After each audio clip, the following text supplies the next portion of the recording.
pernah lama sekali ulama Indonesia itu jadi master di Arab Saudi, yaitu Senawi Banten. Itu kalau orang sana bilang itu Sayyidu Ulama Il-Hijaz, top-topnya ulama Mekah Madinah, padahal beliau orang Indonesia dan dimakamkan di Ma'la, itu dekat makamnya Sayyidah Khadijah karena sangat dihormati. Nah, di antara sebab dihormati adalah ketika orang memahami syahid, maknanya pokoknya maktulal kafir.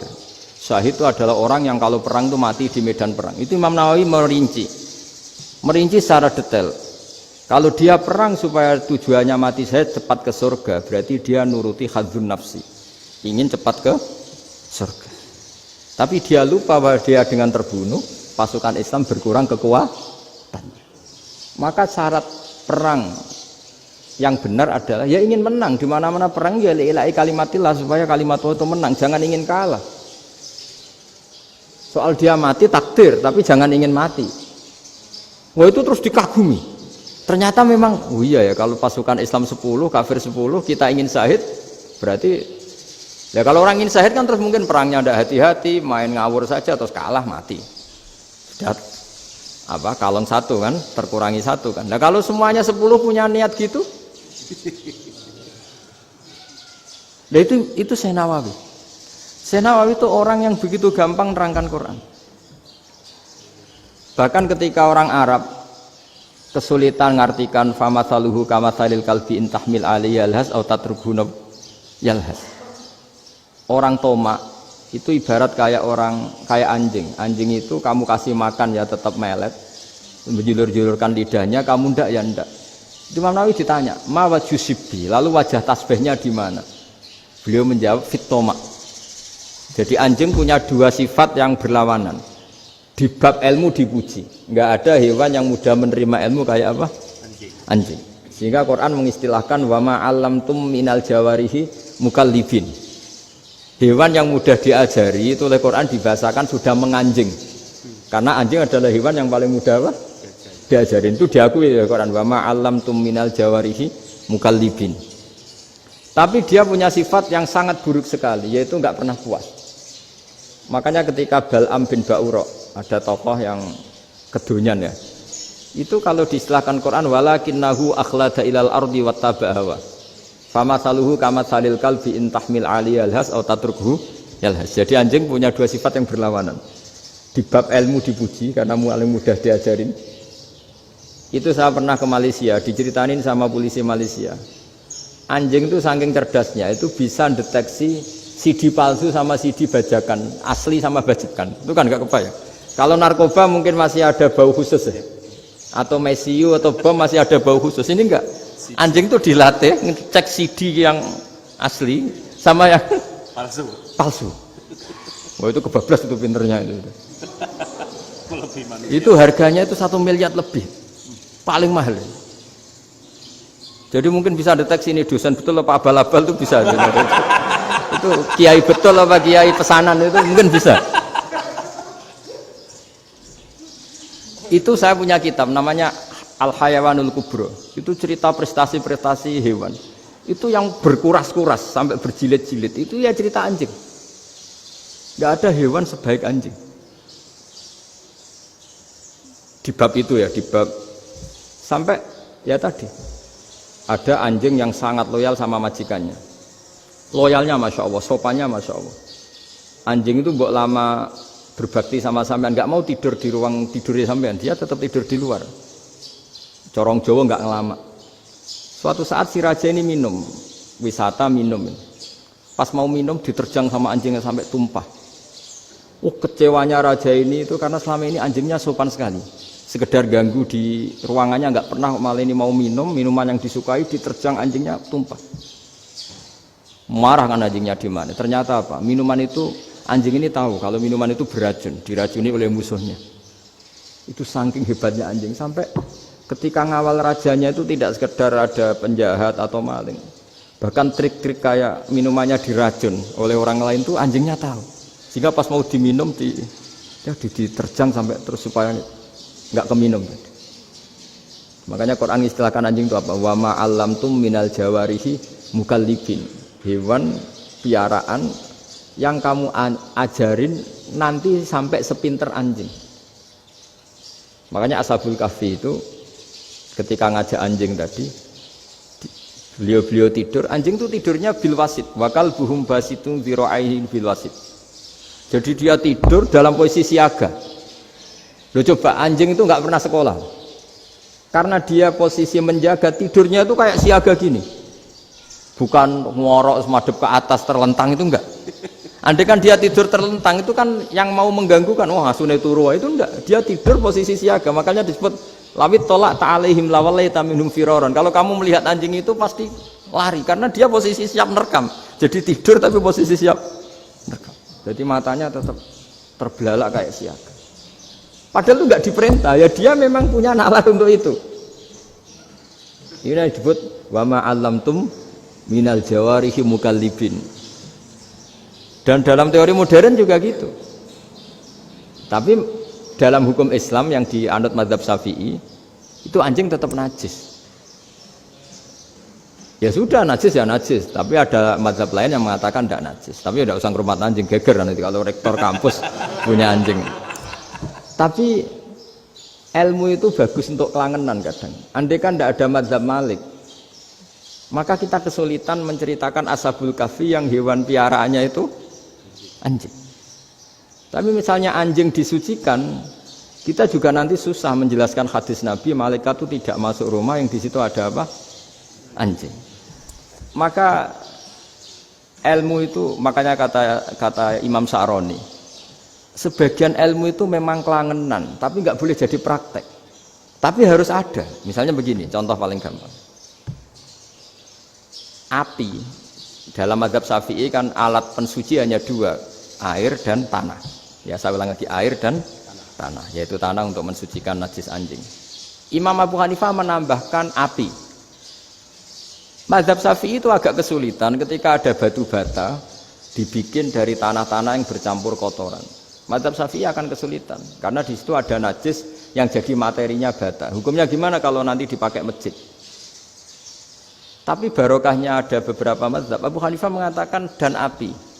Jadi apa tadi air, tanah, api. Alasannya masuk akal. Ketika usatul mukminin, orang-orang mukmin yang ahli maksiat itu sebelum masuk surga, kalau dia dosanya banyak itu dibakar dulu supaya suci. Emas itu untuk memisahkan dengan materi lain juga harus dibakar. Berarti api termasuk alat. Artinya gini, batu bata yang materinya dari tadi najis sekalipun, ini menjadi suci karena ngalami pembakaran. Tapi kata Imam Sa'roni, ilmu ini hanya sebagai ilmu. Jangan sampai kalau kamu mau wudu gak ada air terus membakar diri lah, ini ribet kan. Jadi ilmu itu sebagian memang untuk kelangenan. Karena kita butuh. Andai kan tidak ada mazhab Abu Hanifah, maka kita akan kesulitan pakai bata. Yang kita tahu cara bikinnya kadang di tempat yang kotor, di tempat yang najis. Tapi karena ini ngalami dibakar, maka hukumnya suci menurut mazhab Abu Hanifah. Dan itu sering. Ulama itu sampai apa? Saya punya kitab fikih namanya Fardul Masail. Pengandaian ada masalah. Jadi masalah itu belum terjadi tapi diandaikan. Misalnya kayak di Texas. Bumi itu bulat bola. Texas itu kalau dibor itu pas Ka'bah. Lalu kiblatnya di mana? Bumi ini kan hanya rubuk-rubuk seperempat, yang ada arah itu seperempat. Tapi kalau Ka'bah itu sama Texas atau Texas dengan Ka'bah itu lalu kiblatnya mana? Wong sudah bebas arah. Maka ilmu mengatakan mara'ahul muslimuna hasanan fawa indahu hasanun. Kamu jangan nuruti ilmu hakikat tapi nuruti mindset. Kalau mainstreamnya orang banyak seperti itu, mindsetnya orang sana misalnya Ka'bah sana ya ikut sana. Tapi ini tidak mewakili hakikat karena kalau yang 380 derajat itu kan terus ribet. Makanya ini kesulitan di bab-bab fikih. Ya saya ulang lagi, kesulitan di bab-bab fikih. Makanya fikih itu selalu bicara misalnya gini, ada orang sholat. Saya ulang lagi. Setelah salam pertama dia kentut, itu sholatnya batal apa enggak? Itu lama berdebat. Yang dikatakan rukun sholat itu salam pertama, sehingga orang kalau sudah salam pertama maka sudah keluar dari sholat. Maka kalau kentut gak apa-apa, wong yang keluar dari sholat itu salam pertama. Tapi lalu pertanyaannya, kenapa Nabi salam 2 kali? Lalu yang kedua gunanya apa? Ribet kan, partai ini kalah pasti kalau ditanya gitu. Tapi kalau ditanya dibalik, sholat itu satu ibadah yang dimulai dengan takbir, yang diakhiri dengan salam. Berarti salam pertama itu pengakhir apa nunggu salam kedua? Pertama, di semua ulama bilang salam pertama. Kalau salam pertama sudah pengakhir, berarti pembatalan setelah itu nggak punya efek, nggak punya akibat. Itu kan ribet. Debat fikih itu memang ribet. Fikih itu memang senam otak karena pertanyaannya mirip-mirip seperti itu. Nah, sampean milih mana? Milih salam pertama apa salam kedua? Pasti ulama milih salam pertama. Jadi anehnya fikih itu di situ. Misalnya orang mati, takbir itu berapa kali? 4 kali. Andai kan takbir 5 kali itu batal apa enggak? Satu ulama mengatakan 5 kali itu batal. Karena rukunnya sholat jenazah itu takbir 4 kali. Berhubung ini rukun, kalau nambahi ke 5, berarti menambahkan rukun. Kayak kamu sholat, rukuk 2 kali kan batal.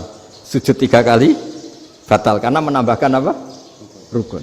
Berarti kalau takbir 5 kali, batal. Tapi pertanyaannya, takbir itu adalah wiridan biasa, sehingga kalau ditambahkan nggak punya akibat, batal. Jadi perdebatan ulama itu kadang ya lucu. Kayak kemarin Pak Haris pas pertama bertamu ke sini mau ngundang saya, tak ceritain. Dulu sholat jenazah itu pasti mayat di depan. Karena lazimnya sholat jenazah itu mayat di depan. Tapi mulai dulu ulama sudah berpendapat, andai kan jenazahnya di belakang pun tetap sah. Fa innal janazah laisat bi imamin, karena jenazah itu tidak imam. Kenapa harus di depan? Oh, tidak imam kok harus di depan. Itu mulai dulu. Sehingga ketika Arab Saudi pernah mengalami tragedi, ada orang yang dibungkus kayak mayit, ternyata senjata. Setelah di dekat Ka'bah dipakai. Dulu tragedi tahun berapa itu? Pokoknya pernah ada tragedi itu. Semenjak itu Arab Saudi kalau ada orang mati tetap di kamar mayit, terus ada sholat jenazah. Padahal mayitnya di belakang yang jamaah. Jadi meskipun kita tidak akan bikin ajaran baru jenazah di belakang, ya tidak keren, kasihan kan. Tetap biasanya di depan ya di depan.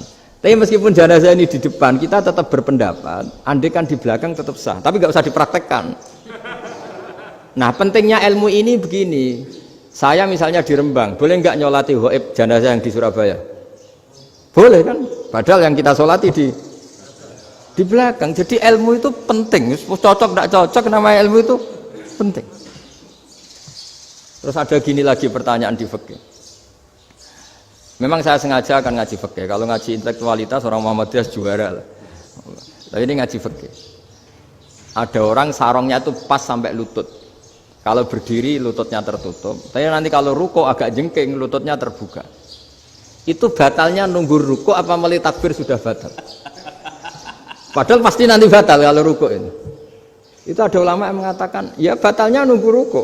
Bagaimanapun terjadinya pembatalan waktu ruko. Ada ulama mengatakan ya enggak, mulai awal sudah tidak sah itu, karena pasti ngalami batal. Nah, pertanyaan-pertanyaan seperti itu penting karena lalu Allah menilai apa? Ya nilai niatnya. Misalnya gini, kalau contoh itu mungkin Anda tidak tertarik, tapi contoh begini. Kita mau operasi jam 10 siang. Kita tahu kalau nanti 10 siang akan divonis medis harus makan karena mau berobat. Malamnya itu kalau kamu orang soleh, bayangkan kamu orang soleh. Kalau tidak orang soleh kan tidak punya komitmen. Kamu milih niat puasa, apa enggak jam 10 mesti mokak menisan raposo. Kamu orang soleh. Kalau kamu orang soleh pasti milih puasa, karena ini Ramadan. Meskipun nanti jam 10 pasti disuruh batal sama dokter. Setidaknya kita berpikir gini, nak mati jam itu paling enggak ditulis saya sebagai orang yang puasa.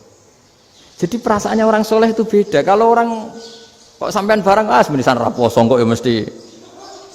Sampean tidak pernah berpikir bahwa puasa mulai fajar sampai jam 10 itu luar biasa. Bisa saja kita mati jam 7, bisa saja mati jam 6. Kan ditulis Allah sebagai orang yang berkomitmen terhadap puasa. Terus ada kemungkinan kecil, udahlah jam 10 itu dokternya sakit atau nggak jadi ke sana. Berarti kamu kan nggak jadi buka. Kan ya mungkin juga. Sama yang tadi. Delalah sebelum ruko ana wong sing nyarongi sampean. Sehingga sholatnya normal. Kamu tidak menemukan pakaian yang pas, jebule pas setelah ruko, mau ruko, ana wong wah sholatnya kira bener disarongi. Itu agama. Jadi agama itu dimulai dari mana coba? Dimulai dari niat, dari komitmen. Nah, sekarang kelirunya kenapa ada garis keras? Agama itu dimulai dari keinginan ideal. Yaitu yang mulai itu ada orang-orang garis keras. Agama ini enggak, agama ini dimulai dari niat. Sampai ada kaidah agama la yudraku kullu la yudraku kullu. Kalau tidak bisa ideal jangan ditinggalkan sama sekali. Tapi orang enggak, sekarang bayangkan Islam itu ideal. Pemimpinnya ya soleh, masyarakatnya soleh, enggak ada maksiat, enggak ada apa. Nan apa ilmu? Kalau secara ilmu mulai dulu ya ada orang dolim, ada orang soleh. Nabi kurang baiknya. Di angkatan itu ya ada orang munafik. Sehingga ulama itu sudah berpendapat ideal itu piye? Zaman Nabi saja ada orang apa? Munafik. Itu ilmu. Kalau nuruti kelangenan inginnya dunia ya steril, enggak ada maksiat, enggak ada. Dan agama itu diciptakan Allah itu memang unik. Calon Nabi misalnya, Nabi Musa itu sing rumat Fir'aun. Ketika Nabi Muhammad lahir sing ribet manitia ini Abu Lahab. Orang dosen UMF. Coba. Karena Allah ingin memaklumatkan ke kita bahwa agama ini akan hidup di kondisi apapun. Asia, istrinya Fir'aun itu termasuk mukminah yang dipuji Quran. Padahal dia bukan istrinya pengurus NU atau pengurus Muhammadiyah, istrinya Fir'aun. Tapi itu pelajaran bagi kita bahwa orang-orang baik itu tidak harus di lingkungan yang baik. Masjid paling makmur itu kadang di dunia mungkin ya jangan bakas Mekah Madinah itu karuan. Mungkin di antara masjid yang makmur justru yang di Kanada, di Amerika mungkin. Karena merasa minoritas itu perpustakaannya ada, kajiannya ada. Tapi banyak masjid di daerah pesantrennya malah sepi. Karena kiainya tahu jamaah di masjid itu wajib. Lalu itu ada daerah pesantren, saya ulang lagi ada daerah pesantren. Didikon pengajian, monggo nekani pengajian, maca selawat ning omahe ganjaran padha wae. Ribet kan? Mau dibantah itu benar. Mau dibiarin ngerusak tatanan. Jadi saya mohon sekali ya, jadi ilmu itu diperbandingkan supaya perbedaan-perbedaan itu biasa. Dulu Imam Malik itu punya murid namanya Imam Syafi'i. Itu dalam banyak hal. Itu perbedaannya tajam sekali. Ya saya ulang lagi, dalam banyak hal itu perbedaannya tajam sekali. Misalnya begini. Ini terakhir percontohan saya fikih, nanti dikaji sendiri. Ada seorang A'rabi, Ja'a A'rabiyun. Ini di hadis sahih diulang-ulang di semua Al-Kutubus Sittah ada peristiwa ini. Ja'a A'rabiyun ila Rasulillah sallallahu alaihi wasallam faqala ya Rasulullah ahlaktu. Qala wa ma ahlakaka? Qala wa qatu imraati fi nahari Ramadan. Ya Rasulullah, saya ini orang yang rusak. Kenapa? Saya ini hubungan intim sama istri saya ketika masih siang Ramadan. Singkat cerita orang ini dihukum berat sama Nabi. Hukumannya adalah karena dia membatalkan puasa ketika dengan hubungan intim. Sama Nabi dihukum, kamu harus merdekakan budak. Wah, tidak mampu ya Rasulullah, saya tidak punya budak. Jadi ini bukti bahwa agama ini sangat sosial sehingga sebagian kafaroh harus memerdekakan budak. Kamu kalau gitu puasa 2 bulan. Yang baru puasa 2 hari aja kecelakaan malah disuruh puasa 2 bulan. Ya sudah kamu ngasih makan 60 orang miskin. Saya ini orang paling miskin. Kok ini jadi sudah miskin agak hiper lah orang itu. Poso-poso kok gitu. Itu kata ulama kalau orang Jawa nggak mungkin makanannya tempe mendoan nggak mungkin itu. Di Jawa itu nggak mungkin lah ada orang batal puasa karena hubungan intim. Ada istrinya nggak cantik, cerewet, sang lanang mangane mendoan itu tidak mungkin, kecelakaan itu tidak mungkin. Tidak mungkin itu. Tapi kalau Arab mungkin karena makanannya daging. Singkat cerita, terus pertanyaannya gini. Kalau batal biasa itu kan bayarnya puasa 1 hari. Kalau batal, tapi kalau batal pakai hubungan intim, pakai jima kalau dalam bahasa fikih itu kafarohnya berat, yaitu merdekakan budak atau puasa 2 bulan berturut-turut. Pertanyaannya gini, jima istri itu boleh loh tidak zina. Seorang jima istri itu boleh loh tidak zina. Itu kan hukumannya berat. Nah terus Imam Malik berpikir kalau gitu tidak harus jima dong. Poso-poso ora ana uzur ora ana apa terus nyate. Esuk mangan bakso tanpa ada alasan syar'i. Hukumnya harus sama dong. Karena jima hukumnya boleh, berarti semua iftar, semua pembatalan puasa yang tidak ada uzur syara' maka hukumnya sama, yaitu sanksinya sama. Masuk akal enggak? Masuk akal dalam mazhab Imam Malik. Dalam mazhab Syafi'i enggak. Mulai dulu jima itu beda. Kayak mertamu nih gone wong, mangan iku oleh, tapi nak nggo bojomu mbok jima niku wis nemen ngawure lah. Tetep beda. Dari Imam Syafi'i itu pokoknya beda, jima sama makan itu beda. Lah ya terus setelah itu terus ada pertanyaan. Bagaimana kalau makan dulu baru jima? Ribet kan?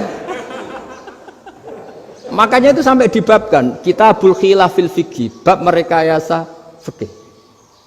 Makanya itu perdebatannya orang Hanafi sama Imam Syafi'i juga sama. Ada orang jam segini lapar sekali, kalau langsung makan kan kena sanksi.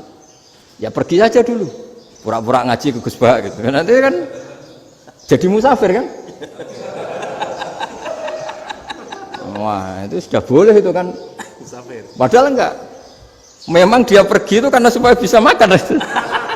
Mau nggak kepikiran ngaji kok tahu-tahu ingin ngaji, mumpung Ramadan nah. Nah makanya dibabkan, apakah boleh merekayasa fikih? Tapi fikih bisa apa coba? Dengan status kamu musafir, ya memang boleh iftar, boleh berbuka. Nah itu terjadi terus perdebatan ulama menyangkut fikih. Karena memang masalah furu'iyah. Sehingga termasuk perdebatan kita dalam perilaku, misalnya adat orang NU kalau habis salam itu menghadap ke kiblat karena arah terbaik itu kiblat.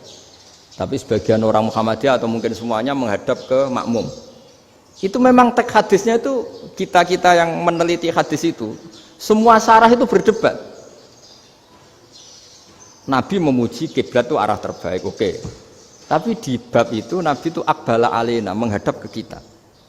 Lalu pertanyaannya, kenapa menghadap ke kita? Ada mengatakan karena Nabi memang punya tradisi kadang ngendikan. Ya tentu dulu istilahnya tidak kultum, nggak ada istilah itu dulu. 7 menit itu nggak ada. Tapi ada ulama yang analisis begini, termasuk kitab Fathul Bari. Nabi itu tokoh sentral, taruh lagi Nabi itu tokoh sentral. Ini kata kitab Fathul Bari, bukan kata saya. Nah orang-orang yang imamu kaumi, orang-orang yang jadi imam di daerah masing-masing, tetap kalau sholat itu ikut Nabi. Ikut Nabi setelah salam langsung pulang. Jadi sebetulnya salam langsung pulang itu ya ada sejarahnya karena dia mau jadi imam di daerahnya. Nah, tidak kebayang kalau Nabi itu madhep kiblat. Kalau Nabi madhep kiblat, orang yang masbuk yang barusan datang pasti langsung usolli misalnya fardhu isya'i misalnya. Terus makmum Nabi, padahal Nabi sholatnya sudah selesai. Jadi intinya gini kata Fathul Bari. Imam setelah salam itu harus bikin gerakan atau omongan atau apa saja yang menunjukkan kalau sholatnya selesai. Di antara gerakan itu adalah beliau harus menghadap ke hadirin atau menghadap ke utara atau apa saja yang penting menunjukkan kalau sholat ini sudah selesai. Itu fikih. Jadi fikih itu cara menganalisis itu memang unik. Karena kalau Nabi tetap seperti itu, posisi pancet seperti itu, maka orang yang baru datang mengira Nabi masih sholat. Nah, pertanyaannya kalau mereka sudah takbir, malah sholatnya tidak sah. Kenapa tidak sah? Menggantungkan sholat atau mengikatkan sholatnya dengan orang yang sudah tidak sholat. Jadi menjadikan orang yang nggak sholat sebagai imamnya kan nggak boleh. Maka Nabi harus memaklumatkan dengan gerakan itu bahwa beliau sudah tidak sholat. Karena orang